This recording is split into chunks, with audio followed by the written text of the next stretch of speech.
high number of attendees today, which is fantastic. So thanks for you all for joining. Could I ask just quickly if you could perhaps all turn your mics on mute for me, just so we can all hear clearly, if that's possible, before we start? Lovely, thank you. So just to introduce myself, first of all, for those that don't know me, I'm Jonathan Howell. I'm an energy advisor at Coventry City Council, and I'll be chairing today's session. Now, a bit of context, first of all, for those of you that don't know about the decarbonisation net zero programme.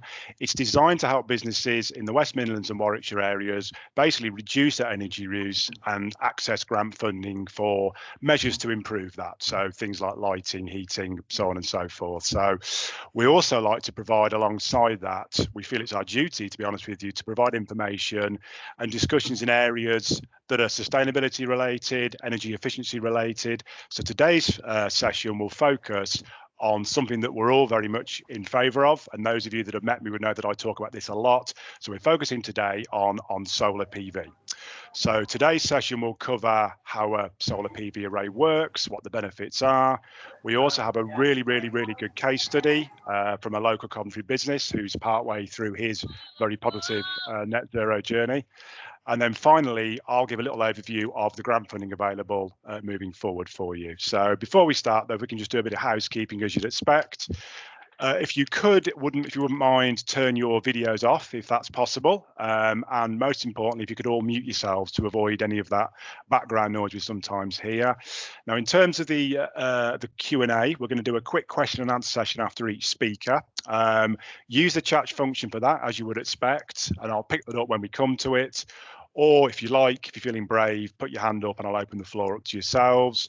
The webinar will be recorded, just to confirm it's recorded, and we will also send you out a recording of the session, and as you would expect, all the slides will be sent out to you as well after the session, and also a feedback form to let us know how we can improve, where we went wrong, what was good, what was bad. Please fill that out if you can. It helps us improve for future sessions.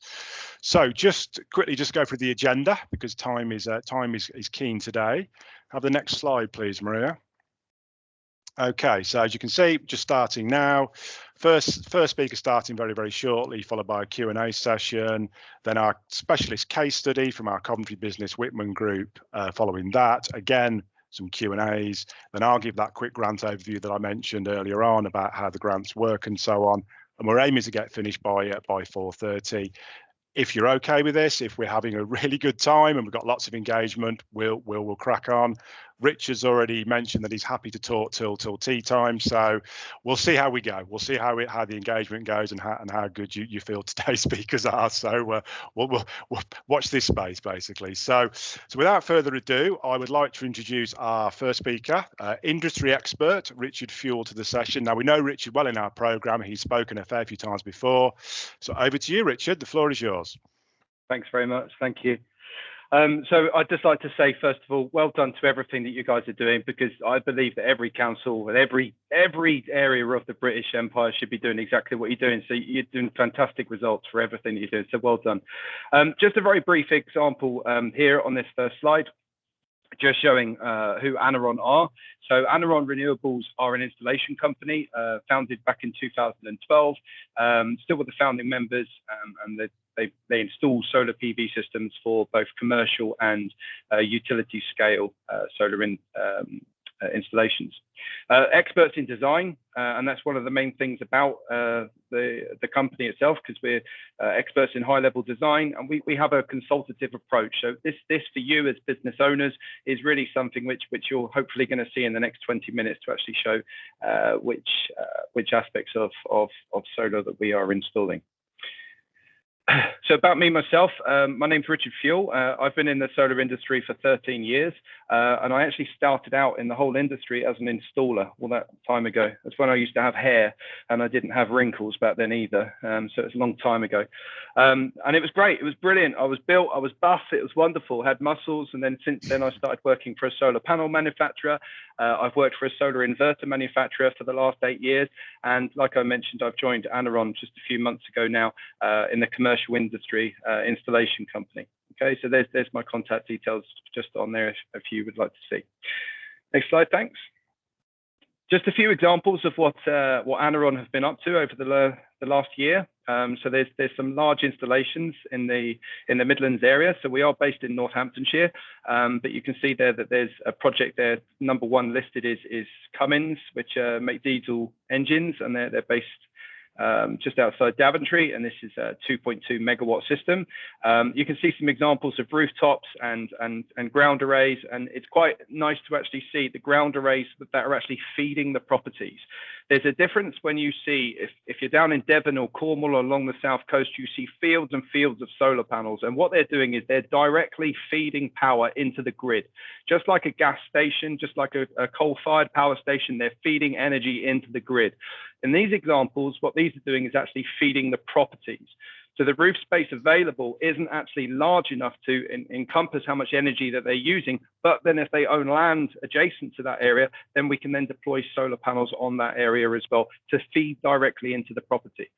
It's the most efficient way of using energy and generating energy, because you haven't got any transmission charges. You're not sending energy from A all the way over 300 miles across the country. You're using it directly on site. So there's also been some projects as well. Mulberry handbags for the people that are into Mulberry. Wimbledon is the tennis centre, and also Twickenham Stadium as well. So some nice projects that we've been involved with. Next slide, please. So what I'm going to do today is answer a lot of your questions. I'm going to go over a live design, which I've already put together, and just to show you all of the different things that happen with solar. This is going to show the different months of the year of when you're generating power.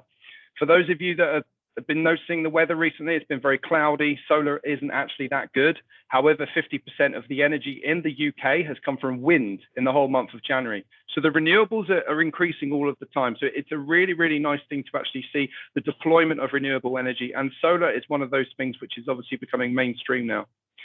So I'm going to show also how a PV system actually performs by showing a monitoring system of a live site, and then answer all of these different questions, i.e. what's the costs associated with installing a solar panel system?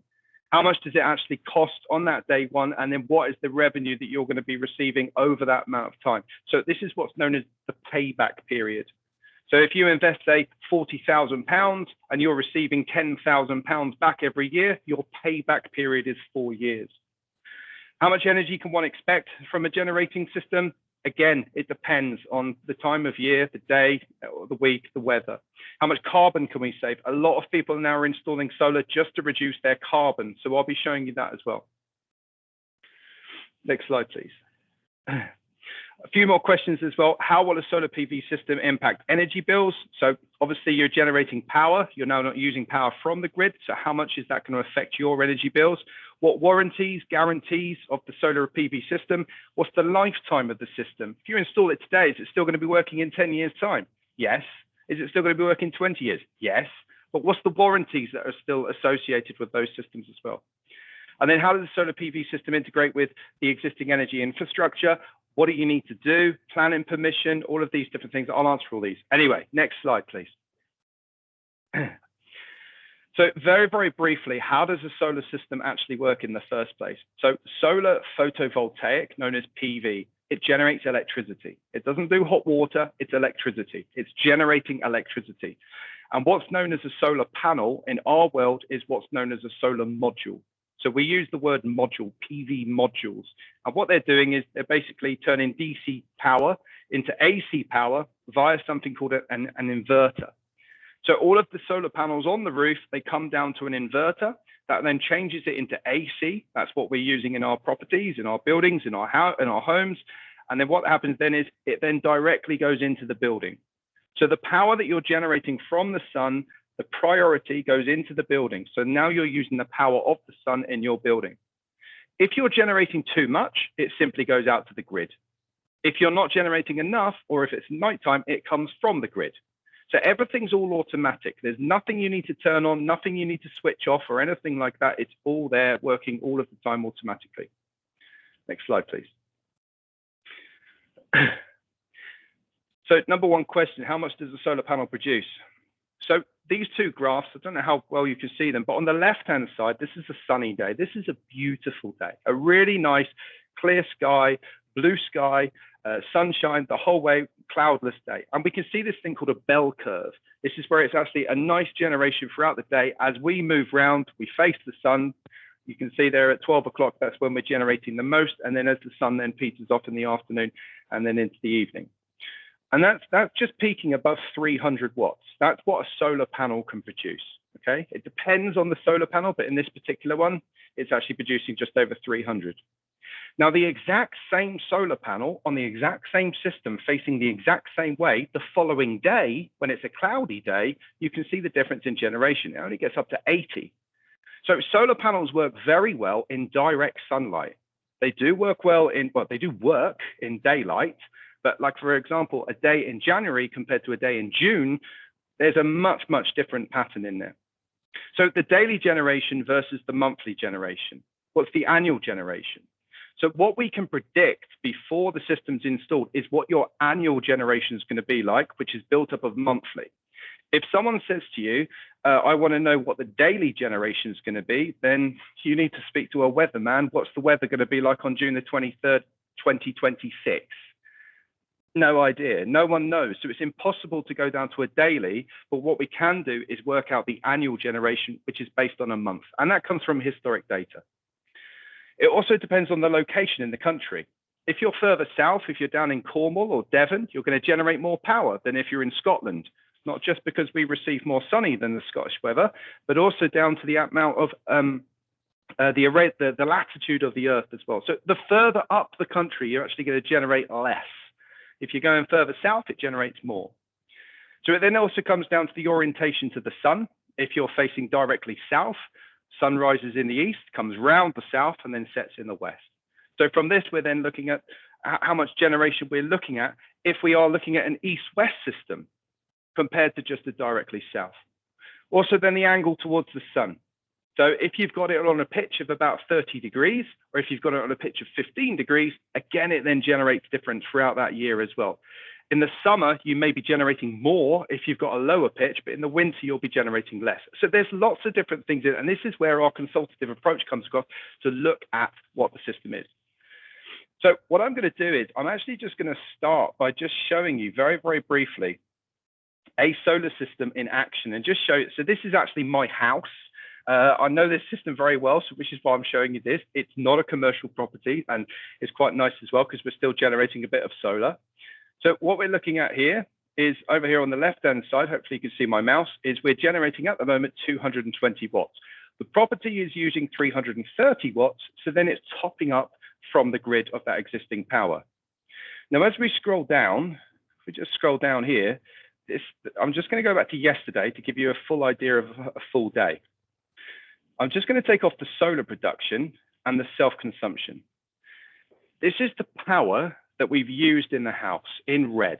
And we can see when we're sleeping overnight, coming along here, just follow my mouse down the bottom, this is what's known as a base load. Now, a base load is the power that we're using when we're not really doing anything, we're asleep. So in properties, this can be down to the fridge, the freezer, a Wi-Fi box, a BT box, whatever you've got. Again, in businesses, it can be a lot more than this, and you can see a high base load depending on what power that you're actually using in the property. With a commercial system, and also residential as well, but much more in commercial, we use a lot more power during the day because that's when we're at work. So in this example here, these peaks, these spikes, what they are is actually a dishwasher turning on. It's a washing machine turning on. Now, what you'll find on a commercial sector is it will jump straight up at 8 o'clock, 9 o'clock, when you get to work, when you turn the lights on, turn the computers on, you've got the air conditioning going, whatever you've got, it will it will consume a lot more power during the day than it will above your base load outside of that. So that's how it's working. And you can see this every day. So if we go back to the previous day, we can then see how much power we're using. Now at the top up here, it shows you in red how much power we've used from the grid. And we can see how much we've generated from the solar power. So if I just put the solar over the top, that's what the solar generated. So in a commercial aspect, we're actually looking at the power that that you're using in your property, and the solar actually works through that. Now, what I want to do is I just want to show you now my parents' house as a really nice example, because my parents' house have actually got a much higher load. They've got a heat pump that's installed. And you may hear more about heat pumps as well as you go through, either for your businesses or for your own personal residential houses. Now, heat pumps use electricity. And we can see here that my parents have used a lot more electricity than I have because their heat pump is turning on and turning off throughout the day. There's their tiny little amount there of their solar energy. Because we're in February, it doesn't generate much power. If I change this to a week, we can then see all of those spikes over a week and how much energy they've actually used this week. Again, up here, it shows you 192 kilowatt hours. If we then go to a month, so this is this month so far, so it's dropped because that was the previous month. But let's go to the previous month and show how much of their solar energy they generated. It's 117 kilowatt hours. So if we go for a year, and obviously I just want to show you this from last year because this is a really nice example. Let's take the self-consumption off and take the consumption off. That's the generation of the solar throughout the year. So we can see in December, where's the green one there? It produced 67 kilowatt hours compared to in June, it produced 430. So the solar generates very, very well from March through to October. November, December, January, February, it doesn't generate that much power. So this then comes into your consumption and how much power you're actually going to use. So in this example, what I'm doing here with a design, so I've put this design together, and this is where we can answer those questions about the carbon saving, the cost saving, how much does it cost, what's the payback? The payback depends on how much power you're using. Because if you're not using that much power during the day, your payback's not going to be very good because the power's going out to the grid. You want to use that power when the sun's shining. So in this example, I've given you here a flat roof system. So I'll just show you what it looks like. This is a flat roof system. We've got a couple of trees and bushes around it.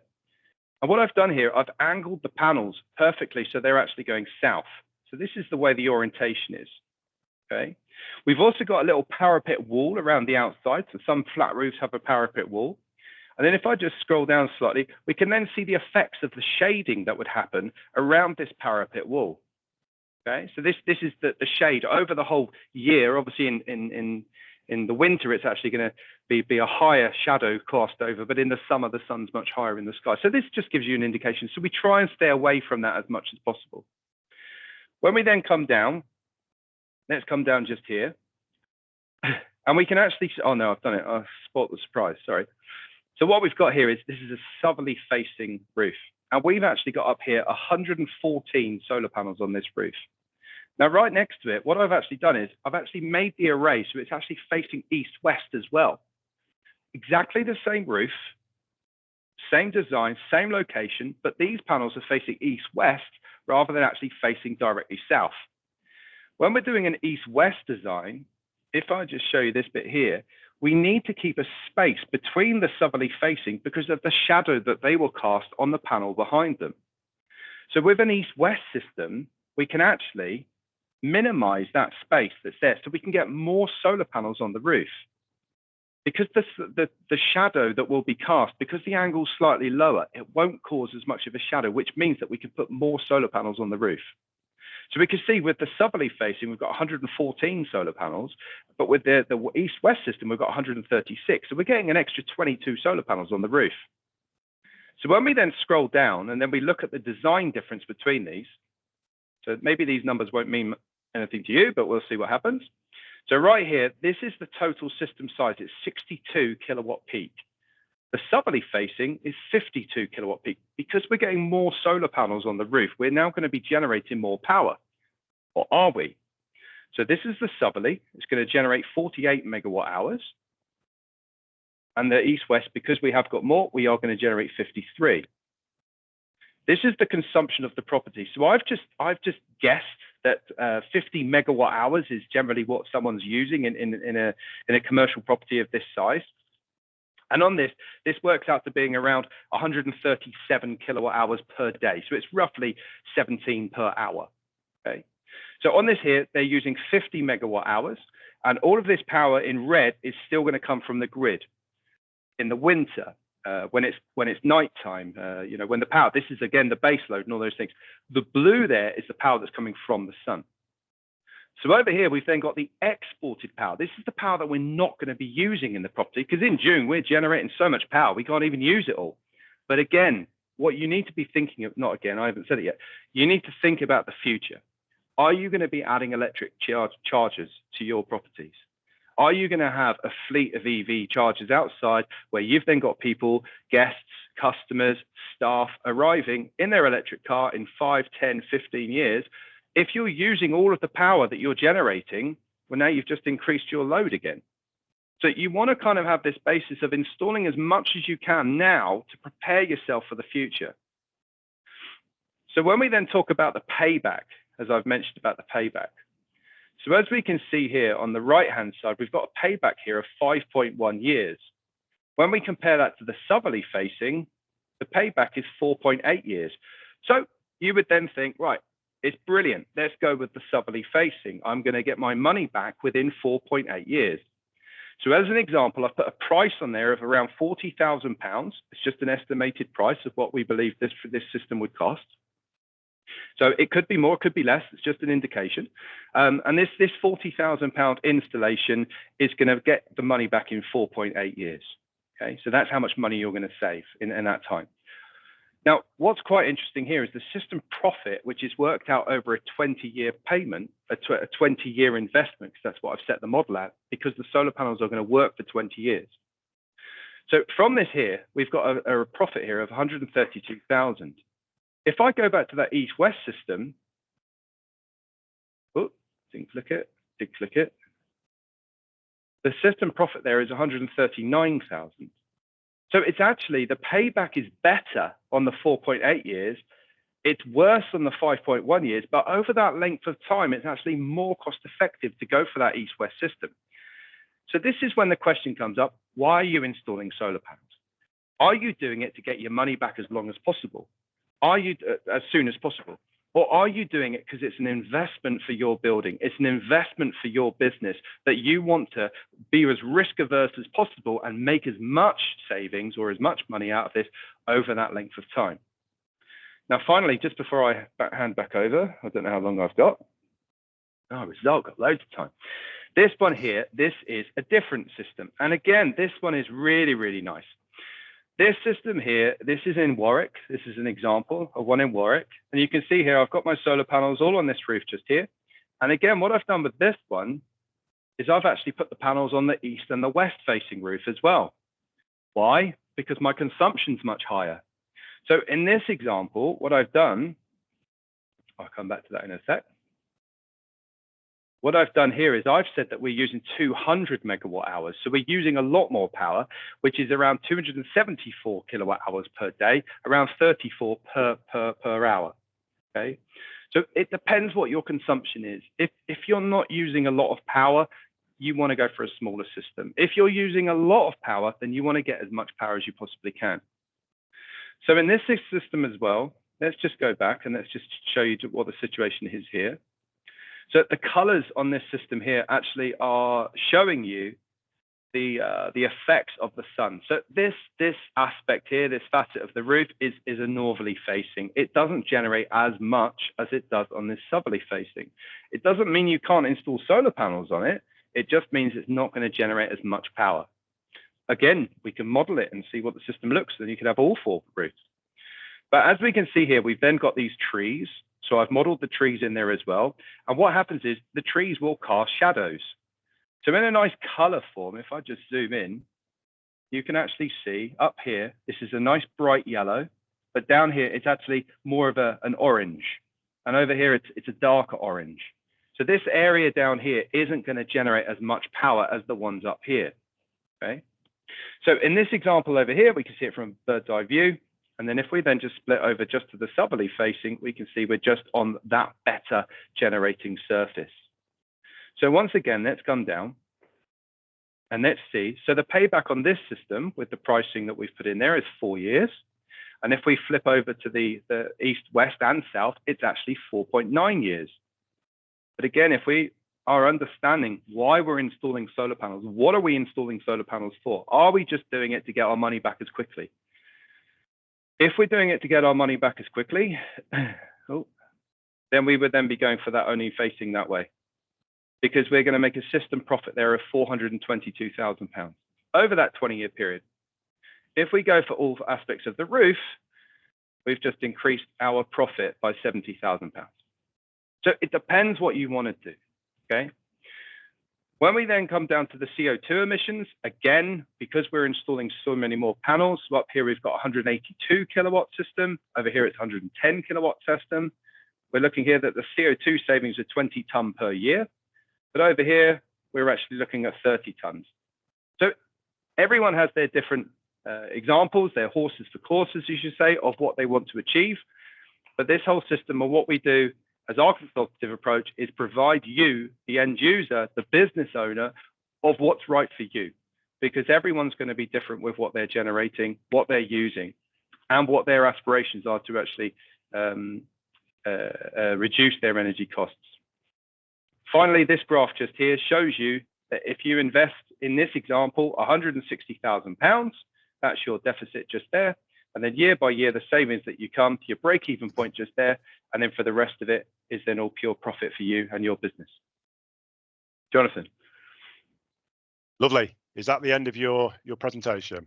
Very good. I think so. Okay, yeah, good. No, good. I think to add to that, and obviously this is something we can look at when we send you the details later. This shows the benefit of engaging with a really good provider, a good solar supplier. Will give you all of this bespoke information for your particular uses and your particular site. So you can go and get your local electrician to install panels, great, but you won't get that level of sort of involvement that a good supplier will provide. So Richard, thank you for your overview. Hope people have found that useful. So let's just quickly look at, we've got any questions first of all in the chat. Nothing as of yet, so I have prepared myself, Richard, for some questions for you myself, if that is okay. Firstly, in terms of the technology, I mean, I'm quite savvy on my technology and how things are advancing very quickly with this sort of technology in terms of heat pumps and solar. Yep. What point do people wait for the next new shiny thing to come out, or do they do it now? By that I mean, is there a new fantastic next generation panel round the corner in the next couple of years that is worth waiting for, or is it worth doing now based on the quick payback that you've already gone through? If that question makes sense. Okay, so just to give you a bit of history, when I started in the solar industry back in 2011, 2012, there was a feed-in tariff, okay? And people were saying the same thing back then. I'm going to wait. It's quite expensive. It's this, it's that. Then the feed-in tariff then got cut and it was reduced. Then the feed-in tariff got cut and it was reduced, then reduced, then reduced, then reduced. Then all of a sudden it then got to the stage where there wasn't a feed-in tariff anymore and people are just doing it to save money, just to save their, just to save money. I don't think it's a question of if you're going to get solar panels. I think it's a question of when you're going to get solar panels. And if it's not this year, it's next year. If it's not next year, it's the year after. Now, you can make that decision to start saving straight away, or you can wait a year and actually do it. The efficiency of solar panels is getting better. It has got better year by year, but the efficiency of a solar panel is just surface area. That's all it is. Because if, for example, on those examples I was doing there, on the east, south, and west, it was 180 kilowatt peak. That means all the solar panels added up together add up to 180. If I go back 10 years, we were probably looking at about 100 kilowatt peak. That's it. That's all it is. It's the difference in the capacity of the power that's being provided out of those solar panels. So is there something new coming? Battery technology is coming. I've mentioned electric. And when I say coming, it's already here, but it's advancing a lot more into three-phase storage as well. Again, you're only going to install solar panels once. Do it right the first time, because that's the investment that you've got for 10, 15, 20, 25 years. So long answer once again. No, good answer. And again, it loops back to engaging with somebody that can install it well for you, basically. So thank you. I've got one final question that is, I've been dealing with two companies in the last week or two who are about to choose who to go with. They've got their 3 quotes, which is fantastic. What advice would you be able to give for things that people should be looking for in order of choosing their preferred supplier? Are there any sort of pointers that they should be looking at in terms of perhaps the the warranty length or the financials of the business, that kind of thing. If you can give us some advice on that, that'd be great. Absolutely. So I would that the main thing, you've mentioned the word warranties. I think the main thing that I see, I work for an inverter manufacturer. I dealt with every installation company across the country, and the one thing that I would say more than anything else is that in the last 2 years, since the energy crisis came around, there's a lot of companies that have jumped onto it. And in the next year, there's going to be a lot of companies going out of business as well because they can't sustain that level of inquiries. They've all dropped off. Energy prices went through the roof. Everyone jumped on. And then from that, they're all going to go out. Reluctantly saying this, I'm not, hey, brilliant. Is that they will be going out of business as well. The main thing about this is you're investing in this system. It's like putting your money in HSBC, in NatWest, in Barclays, and you're putting it in there for the next 20 years. That's the relationship that you have with your installation company. So what I would be saying is make sure the installation company, whether their financials are in a good place, but they know what they're talking about. They know, and it's great because there are some fantastic companies in the Midlands area. But just how long have they been in business? What products are they actually using in the first place? Safety, insurance, planning permission, all of these different things that you need to be talking about with them. So I don't know. Yeah, thank you. I don't know if it helps. We've actually had some questions just from the chat, so I'll just quickly go to them and then we'll move on to our next speaker. So Nigel Turner, thanks for your question. Is 4 to 5 years a reasonable estimate on payback based on current tariffs? Well, the examples you've shown, Richard, yes, and the ones that I do are. So is that about right? Do you think? As a general? In some examples, it's less. I mean, in some examples, we're deploying designs where the paybacks are down around 3 years. Yeah, and that's because they're using so much energy. And if you look at the energy costs, the whole thing comes down to the energy pricing. How much are you paying for your energy? If you're paying 5p a kilowatt hour or you're paying 20p a kilowatt hour, then from that, your energy payback is going to be a lot quicker with the 20p kilowatt. It's a math. That's all it is, right? Yeah. And then from that, if you're not using the power during the day, but it's going out to the grid, then your payback's going to be less. But as I said before, it's not just about the payback. The quickest payback is that answers the previous question. What should you be looking for? Not the payback. Absolutely not the payback. What's the long-term investment for this? So in answer to the question, 4 or 5 years, yes, reasonably, sometimes less, sometimes more. It depends. Depends on the angle, depends where you are, all of those different varieties that are there. Yeah, and again, Nigel, to reiterate again, engage with a good supplier who can give you all the information broken down for you to make that decision moving forward for you. A couple more quick questions on solar. Good question here from Gerard Davis, actually, which I think one of your diagrams showed earlier on, Richard. Solar on roofs versus solar on agricultural land. What's the argument? I presume you mean which is better. I think you alluded to that at the start, actually, Richard, to be fair. It depends. I mean, if the thing is about ground arrays, solar panels in fields, it depends where the power's going. If it's feeding the grid, it's an energy system. It's an energy provider for the grid. If you're putting it on your building or land adjacent to your building, which is feeding the property, it's a lot more efficient. Cost-wise, it comes down to that as well. How much maintenance is required on a roof compared to how much maintenance is in a field. The size of the system. I mean, generally speaking, ground arrays are slightly cheaper, but it's scalability. If you're doing a 100 kilowatt system or 100,000 kilowatt systems, it's obviously going to be more cost effective to go on a field rather than on a building. It is a good question. I could go on for 10 minutes just answering that question. And I think actually just following on from that, David Norris has asked a good question about listed buildings and conservation areas. Correct. How do we support those? I actually, I'm going to segue here, David. I saw on the One Show yesterday, there was a really good little case study about a listed building, a stately home, who had just installed a huge heat pump and a lot of solar panels on their grounds. And it was a really good thing to see. If you've got the idea, brilliant. have a look at that. That's what I was going to say. Restricted listed buildings, yes, ground arrays can get through. Obviously, it's not just the building; it can be the land mass as well. I live in a conservation area. I had to put planning permission in 2 years ago to actually put solar panels on my roof. The local council came back and said no. Yeah, anyway, I got it through in the end because I just said, well, you've declared a climate emergency. Essentially, it comes down to the council and what you're doing. Conservation areas, you shouldn't have any issue with installing solar, but obviously you would need to get the planning permission to do that in the first place. Listed buildings, they're a lot more tricky, but that's when you can then go into ground arrays. Yeah, okay, good stuff. Final question, Richard, I promise. And this is something that I get asked a lot, which is why I thought I'd mention it actually. Thank you, Anuj, for your question, and good to see you on the call. Can solar be installed on an asbestos roof? Solar panels can be installed on anything, absolutely anything. Whether you want to do it, whether we would do it is a different story. So solar panels can work on anything. You can install a solar panel on a car and it would work. In the road, it would work. Solar panels just need light. So can solar panels be installed on an asbestos roof? Yes, they can. Would we do it? No. I would probably be, I would be suggesting that you would be changing the roof to. The thing is, again, it comes down to you're investing in your roof for 20 years. If you're putting solar on top of an asbestos roof, and in 10 years' time there's a new regulation, you've got to take all the solar panels off, all the roof off, and then change. To do on day one. That's what I say. But yes. The ones I've seen, Anuj, have been a case of we've got to overclad the roof before we put the solar on. So yeah, more to consider. And I just want to jump on this. You can then factor it into your payback, can't you, as well, in terms of what you're looking to achieve. Absolutely. And I just want to answer this last one as well, where it says, why would we want to switch food production to energy production?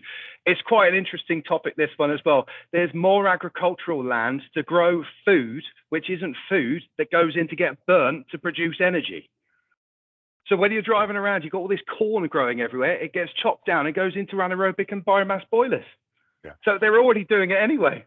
I think we've got the topic for our next webinar at some point, Richard, if you're free. So look, thank you. I think we'll call the Q&As to a halt on that. You've been really good on your questions and answers, Richard. So thank you.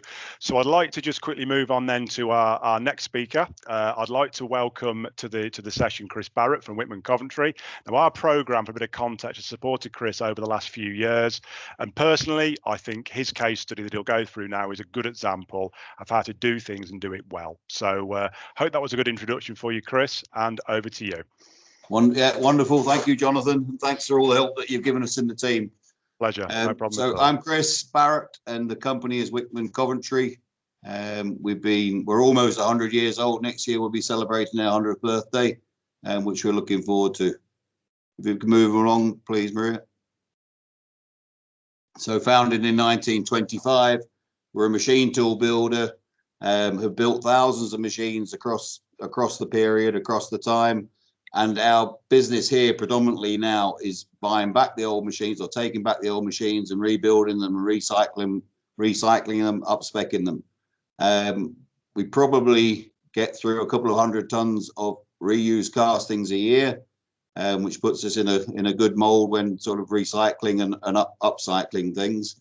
And on top of that, a huge amount of what comes into us, we reprocess. It goes out as scrap material and comes back in as new steel. If we could keep moving on. So it just gives you a quick view of our factory machines that we build. So again, looking at those, they're castings. They're made from machines that were made up to 70 years ago. So some of the bases of the machines can be 70 years old. And they'll go out and they'll probably work for another 20 or 30 years before we need to bring them back in for another rebuild. Hopefully we'll get another life out of them again. Thanks, Amir. Gives you a quick little bit of the before and after. So you see a machine that's been out there forever, how it comes into us, really done its work, and it gets off and gets a real nice new life and goes off and does a great job for another period of time. So our first steps, I think they actually started right in the beginning with the council, and Sarah may have been involved in the early days. We started looking at what we were doing here, went through, had a look at everything that was happening in the factory, highlighted a few projects, and the first thing we really got into was just turning off lights, turning off appliances that weren't being used, and started driving down our usage, particularly of electricity. We also got in a survey, again early doors, and had a look at the heating in the factory of hot water and of the and the offices, and got a new boiler, and the council stepped up and helped us with a grant, which was brilliant, and also gave us a cycle to work facility, and that we could start encouraging people to do a bit of exercise before or after work, and there'd be a shower here, and that came from some council help in the beginning. So our benchmark back in 2014, we'd used almost 166,000 kilowatts of power, electrical power.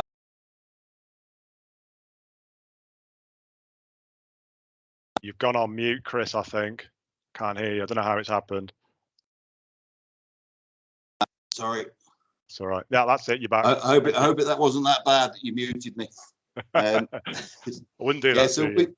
Yeah, so I don't know where we're up to, what people heard. So during 2014 is when we really started to look at things. Could you go back one, Maria, please? Thanks. And 166,000 thereabouts was our benchmark of what we were using then. And whilst I'm explaining this, if everyone can sort of think that our economic activity in the factory hasn't really dropped off at all from there. So our consumption, if we hadn't done anything, would still be about the same. The very easy things that we did were we started turning off. We had a big drive to get people to turn off appliances that weren't used, started turning off lights that were just being left on all day. People got into the habit of coming in and turning off lights. And I think, if I remember right, that got us down about 8%, and that was just turning stuff off that wasn't being used all the time. And we started at that time to look at a PV system for the roof, and we had a look at it. And I think, as Richard was saying earlier, the early days, it's 523 panels we could have got up on our roof, which would have given us about 130 kilowatts of power, which would have 105, 106 kilowatts of AC into the factory. At that time, if you could move them on, at that time, we looked at it, was the price was vast, was about £200,000, which we just couldn't justify. And particularly when we look back then, we were only paying 5.5 or 5.4p per kilowatt for the power coming into the factory. So it wasn't going to stack up. But we kept it on our agenda and kept looking and kept thinking about it. I think a little interesting point there was, yes, we were buying electricity very cheaply, but something was alluded to earlier, the feed-in tariff at that time was 14.38p per kilowatts. Whatever we'd have produced above, we could have probably subsidised our investment a bit by selling some back.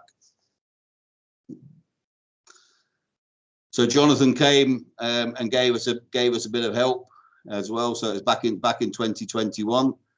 The audit, I think, for me was really important, because I'd been, for the previous 6 or 7 years, I'd been campaigning quite regularly amongst the other directors in the business to get on and let's start getting these PV cells, let's start getting the PV cells up onto the roof. But it was really hard to ever convince people that it would be an economic project to do it, something that would pay back well. And Jonathan's report, or the council's report, really helped me to start overcoming that hurdle.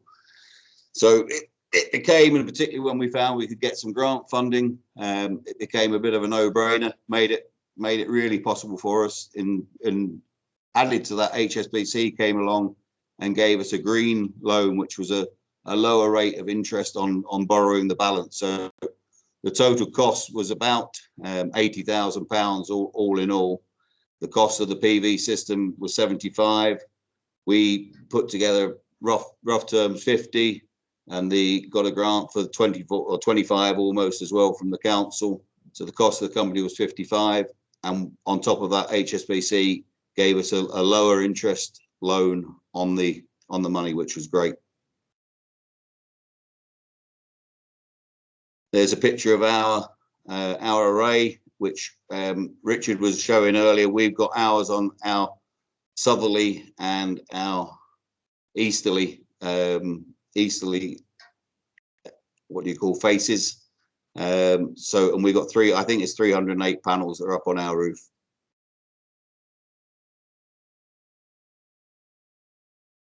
So in the period between 2014 and 2021, when we actually went for the panels, we had already by taken our usage down, one through turning off and then through replacement. So every time a light was broken in the factory, we started getting into LED. Every time there was something that needed replacing, we're putting in low energy alternatives. So we're taking it down from 166 down to about 100, down to about 100,000, and that was without putting the PV in.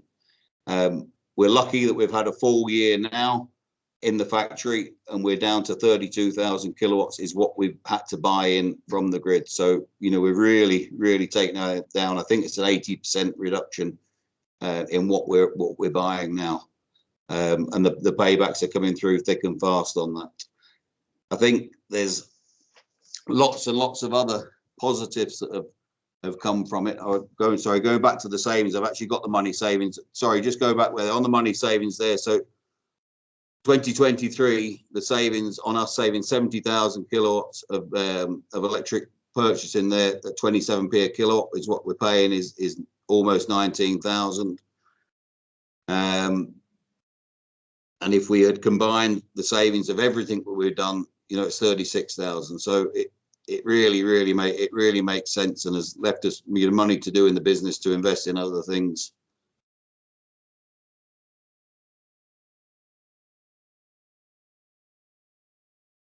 So a few numbers there. Our electric bill is down to 8,640 a year. As we said, you know, it would have been 4 or 5 times more of that if we hadn't have done anything. Our calculations, so we've got to be balanced about our calculations, or what I'm showing here doesn't take into account the interest that we're paying on the money that we borrowed from the bank, but it also doesn't. We're not selling any back to the grid at the moment because we've not been able to get that sorted. I wish I'd spoken to Richard earlier days and found out a few things about getting a feed out, a export meter fitted at the same time as we had our PV. So it's a little less than I've learned there, but we could have had a bit of revenue back. So if we equal those out, I think that puts us in you know, really where we are. Other wins are that we've got massively better lighting in the factory from putting the LED in there. Creates a much better working environment, and shows the company in a more progressive light. The 42 tons of CO2, I'm not sure what they are. Someone probably can calculate it for me now. We've had a year of it done, but with that on top of what we're doing in terms of recycling our old castings and everything, you know, I think really makes a good statement about what this company's doing and where we're getting to with it. Just going back again to the bit right to the beginning. So the early day savings, as I said, it was 8% savings, so taking us down from 166 down to 153, and the policy of replacing with low energy equipment, even if it was costing a bit more, we started putting that into place, and that really give us long-term benefits, and which we're still seeing today. So switch to LED. So I'm probably going a bit off piste away from the PV, but this is what we've done here in Wickman. So our biggest single use was on lighting. We've slowly been changing that over the years. Everything we put in was LED. At the end of 21, we went for it completely and changed everything in the factory that was still on old sodium type lighting. And changed all that. We installed a lot of PIR stuff, so that in corridors, washrooms and areas like that, which weren't in use all the time, the lights go on and off as you walk into an area. And again, we think that's, you know, saving us a lot of money. The cost of replacement and upgrade, I'd estimate, I wish I'd kept a record of it right from the beginning, but I'd say it was probably about 25,000 by the time we'd been through the factory and changed everything and upgraded everything. And as I said before, the lighting has been massively improved. You can't believe what you put up with before you go and get these new LEDs everywhere. So that's the last figures there. The change reduced our usage from 166 down to there. So before and after, so yeah, you're good, Maria. Thank you. Sorry, it's me confusing you. So before and after, old fluorescent type bundle lights. I don't know what they're exactly called, but then gone to onto the next ones. This is our old lighting. Maria, if you can just click through them, please, on the next ones of the lights. So now in our stores and in the workshop, they're all into new LED light, and they are absolutely, you know, they're fabulous. And we'll see. Time will tell how they go on, what the life is like on them. Our next projects are. So I'm just trying to keep up this better management of electricity. So these are the new things that we need to look at. So where we've driven down the consumption during the day, we still have about 20 kilowatts overnight, which no one has really managed to put their finger on. We've got a few fridges on the go. We've got a server or two servers on the go. There's some security lights that are coming off, but we're still getting through 20 kilowatts overnight, which really we think is excessive. And we want to try and track that down and see what we can do better with that. We have been looking at batteries and gone through and had a couple of quotes with local companies, which, you know, put us great proposals together. But at the moment, I'm still really struggling to get my head around how we're going to make that if we're doing it, looking at just in terms of money, how we're going to make that, how we're going to make it work, and how we're going to make it pay. I've not given up on the hope and the idea of it, but I need to keep looking at it, and hopefully batteries will carry on coming down a little bit in price. One here, which I've heard, and this is not my own idea, so I've heard of a couple of people talking about, is I've got a Jaguar AV with a huge 90 kilowatt battery on it that I drive in here every day. If I could find a way of having that charged up and, you know, leaving it in a year's time or 2 years' time when everyone tells me it's not worth anything, but if I could use that battery to come back to the factory and to power the factory overnight, or to use it in the early in the morning or late at night to sort of go through the buffer when we're not getting enough off the roof, that I think would be good and could be a good use of it. But I've not got the brains to work that out, but maybe people on here will know how to do it. On to the next one, please. This was the case for storage. So my system, I think I showed before, Richard has got a really nice one with his system. This is one I've just had to do by hand, but it shows me where I've got deficits during the day. So between 8 o'clock in the morning, whenever this was in March sometime. So between 8 o'clock in the morning and 4 o'clock in the afternoon, pretty much I had the whole factory covered off what was coming off the roof. But we can see that the time between about 7 o'clock and then after 4 o'clock, we were pulling a lot off the grid. So we could use a battery, or we could use a car plugged into a circuit or something like that to cover us. I think we could get almost to nothing that we were bringing in off the grid. There's the nice curve. There's a nice near perfect bell curve that we've discussed earlier, showing a good day of production. And look at that, it's February a year ago tomorrow, a year ago in a couple of days. So which is pretty fabulous. And in the summertime, that's 250. In the summer, we're getting up to 800 kilowatt hours off the roof. So we're getting, 400 or 500 more than we can use in a day, which we're sending back to the grid at the moment for free. On to the next one. So these are the things that I need to look at, and we need to look at as a business, is how to sell it back to the grid, and which I said should have had an export meter fitted right at the beginning, which I forgot to do or didn't know about doing, and now is proving difficult to work out. A little device, going back one, Maria. There's a nice little device that people have been telling me about, which is called an eddy, which we could use to heat water on site during the day, using our surplus electricity, which would be great. A good win, which we actually had which has been, people have been talking to us about voltage optimization, which is to bring your voltage down nearer to the lowest end of what it should be delivered into the building at. And we've been looking at getting a voltage optimization device in here, but we then spoke to the grid supplier in here, and they came in and they looked at us and they said, well, you're right on the border of us switching you down, and they agreed to turn our voltage down into the factory, which again has given us a good saving. One, it's saving us in that the volts that come in all add up to what you're paying. But the other thing is the equipment. We've noticed that some of our early LED lights have failed, and we're fairly sure that's because our voltage was really high. So their life of them has come down in terms of too much voltage going into them. So that was something that came along, which we hadn't expected. We thought we'd spend some money from optimization, but the the grid actually helped us to get sorted. So it was good by them as well. That's just saying there we had it tapped down.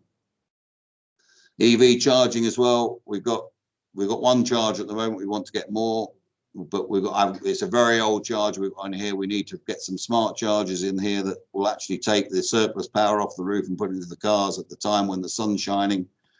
So making the best of the free electricity before we give it back to the grid. A big project that we're going to be looking at over the next year, and Jonathan and the team there with the council are going to help us, is how to heat the factory better. At the moment, we've got storage heaters which use a vast amount of gas, and is very costly. So if anyone's got any ideas there on how to heat big factory spaces, we'd be really interested to find out about that. We've tackled our compressed air leak, so that we found out that our compressor was using a lot, was leaking a lot of the pipe work was leaking, so we fixed all the leaks, and that's brought the usage down, or brought the amount that the compressor's working down, and saved amount of electricity we're using. But we also want to look now at a more efficient compressor. So I think that just about rounds us up there. Here's our decarbonation net zero support. So Jonathan has come back after 3 years, and done another look at our business and where he thinks where we could get some more savings, and we could drive down our usage of electricity and gas, and make better use of our energy coming into the factory. So D-strap fans for pushing the air down in the factory. Window repairs, we've got some old louvre windows that bizarrely were put in when the factory was built that are stuck now, so they don't close. So we're pumping hot air out from our heaters, but then losing a lot of it out through our louvres. Infrared heaters in some of the areas where we probably don't want to heat the whole of the unit, but would rather heat the person rather than the space. The water heater we just discussed there, the compressor. And then keep looking at better ways of managing energy. One thing that I've noticed over the cold months is that when the roller shutter doors to the big warehouse open, they're not very quick on getting them back. And I'm pretty sure that if we put something there that turned the heating off in the factory every time the door opened, the guys and the employees would be really quick to go and get the door shut if they knew the heating wasn't going to be left on throughout it. So there's lots more for us to do. I think we've had a good go. We've really knocked into it and got a lot of savings underway, and we think there's plenty more to go at, and we quite enjoy it. It's a good thing to get in. I think that's me done. Lovely, thank you. Thank you very much. And just to reiterate again, I think that's a really good case study, really good local case study. It's good to see the journey you've been on as well, basically, Chris. So thanks again for sharing that with us. Just a quick question from me then before we kick off, actually. Obviously, we always talk all day long about cost savings, and rightly so. And it's something that Richard alluded to at the start of the actual conversation. Do you has a demonstrated carbon reduction help you in any business within your supply chain at all? Where I'm going with that is that I'm trying to get towards the additional soft benefits of all this sort of carbon saving as well, because I do see people that I meet in the automotive supply chain who have to demonstrate carbon savings year on year to keep winning orders. Has that crossed your bow at all, Chris, or is that not on your sort of pipeline?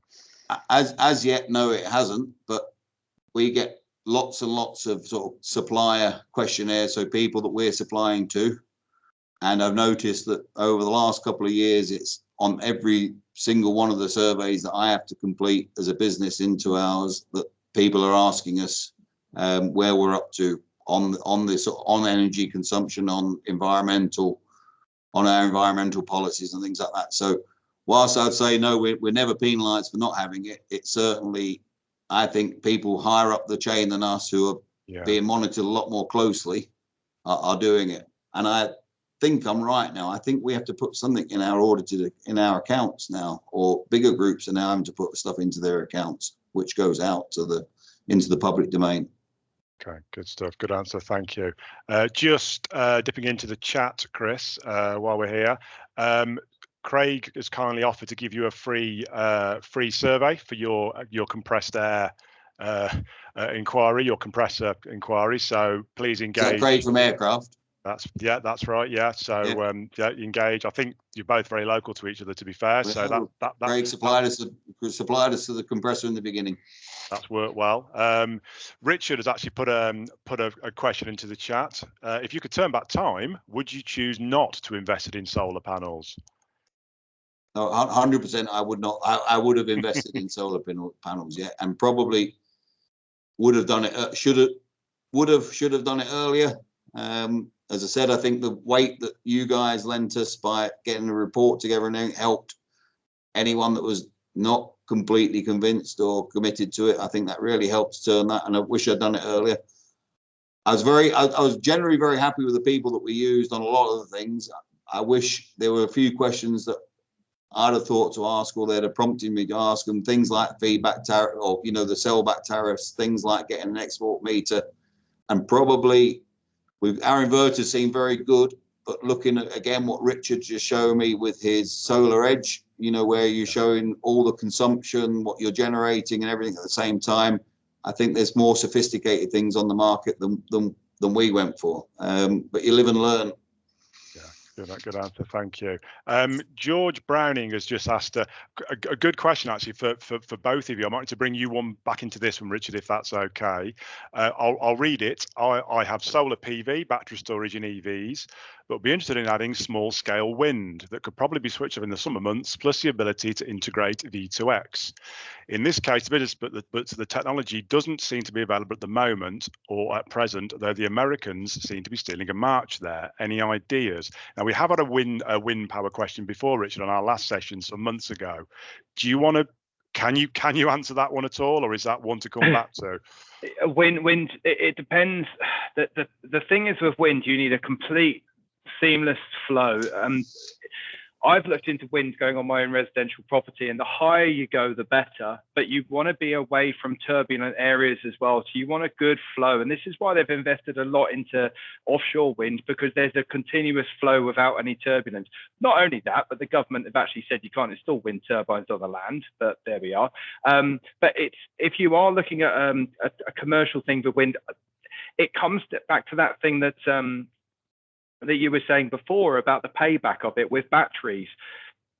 And also you've got moving parts with solar panels. It's a thing. It's there. It's stable, and you don't have to do relatively low maintenance on those systems. But with a wind turbine, it's moving parts, so the lifetime of it may be limited.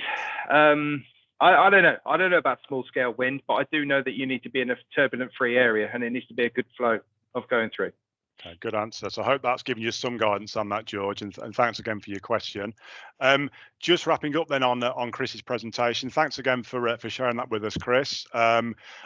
For everyone that's on the call from the business point of view, if anyone wants to sort of have more detail on that, we'll share the slides. A lot of information on there about how to do things and the obstacles that Chris has overcome moving his business forward. So again, we'll share that.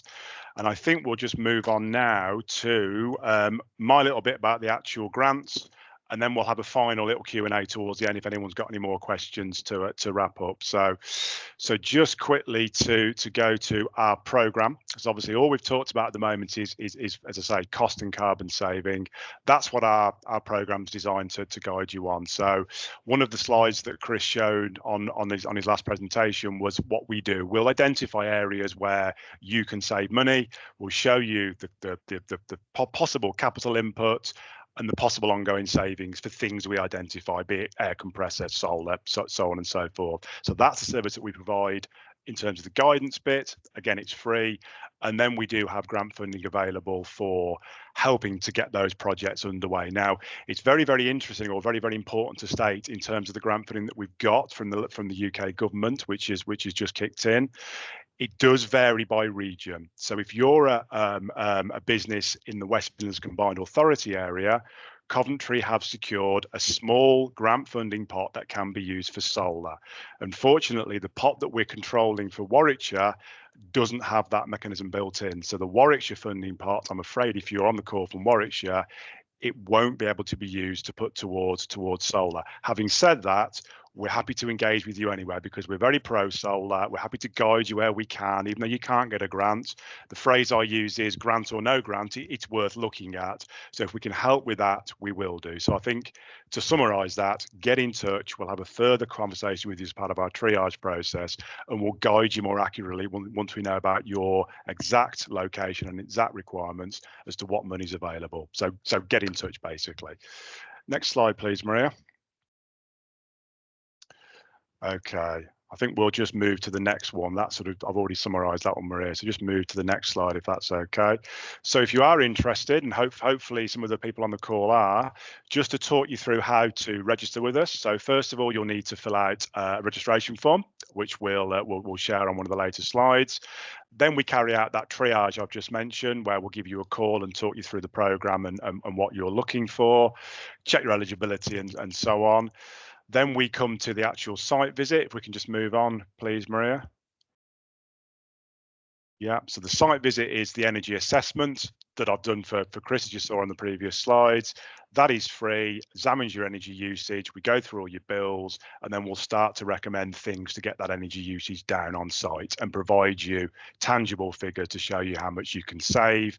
And we'll give you those recommendations for whatever we're identifying, be it solar, be it new boiler, be it LED lighting, so on and so forth. You will then need to go out and get quotations as a business. There's no restrictions on who you use. Typically, though, we do need 3 quotes, which most companies get anyway, to be fair, but we need 3 quotes to support your application, and then we take you to the application process. Now, in terms of the grant funding, it's up to £100,000 is available, depending on the programme of grants funding we'll put you under.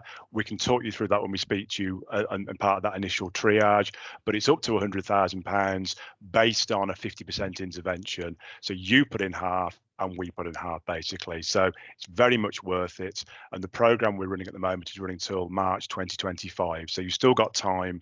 So please engage, and we can get involved and see how we can help you, basically. Next slide, please, Maria. So a couple of other little nice benefits of joining our programme. The Green Business Network, which is very, very popular. We get asked a lot from people that want to engage with the companies and learn about things that are coming up. Join our network, it's free. You'll get our newsletter, you'll get a chance to network with other companies that are like-minded and so on. And you'll hear from us, first of all, about things that are changing and things that are available. So jump on that quickly. Next slide, please, Maria. The podcast, yes. So we also like to share our knowledge and get industry experts and people on our podcast that I host as well. We try and do one a month, and as you would expect, it's on various things that are of interest. So we've done them on solar before, we've done them on heat pumps, so on and so forth. So scan that QR code, and it will take you to the place where you can download them and sign up to those. They are good. The last one we did last week was on carbon accounting, a business in Warwick called Data Graphics. Had a really good chat with him about their journey, in very much the same vein as Chris has just talked us through, but about how they do things and what they put in place to go on their own net zero journey. So have a listen. I think they're great. See what you think. Next slide, please, Maria. Oh yeah, this is a good one, actually. Now, when we're out with businesses recommending things, very often the first thing that people ask us is, where do I go to get a quote for what you're recommending, basically? Now, we're not allowed as a council to recommend a particular supplier because we have to stay impartial. But as a business, if you want to go on our directory, you're more than welcome to join, and it flags you and your services. And as a company looking for suppliers, jump on our directory, and there's a lot of information on there, basically about how to engage with different businesses, basically. Okay, next slide, please, Maria. Okay, well that's it. What I'll quickly do, to be fair, I know we're a little bit over. I'll just see if there's any more questions in the chat before we call it a day.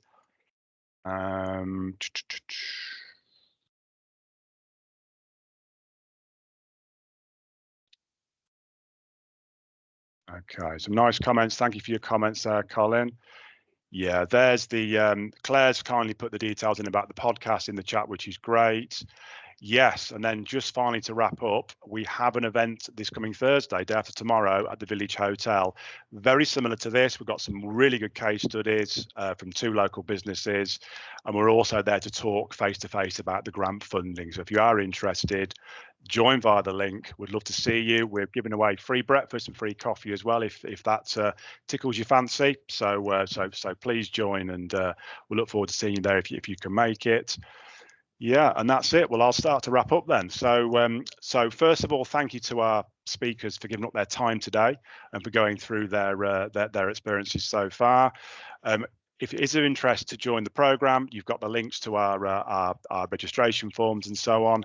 Thank you all for joining today. I hope you found it of interest. We'll send out the webinar recording, we'll send out the slides, and we'll send out that feedback form to you as well. So thank you everybody for joining, and I'll hopefully see you all soon. Thank you. Cheers, Jonathan. Thank you, everybody. Bye. Thank you, Gerard. Thank you, everyone.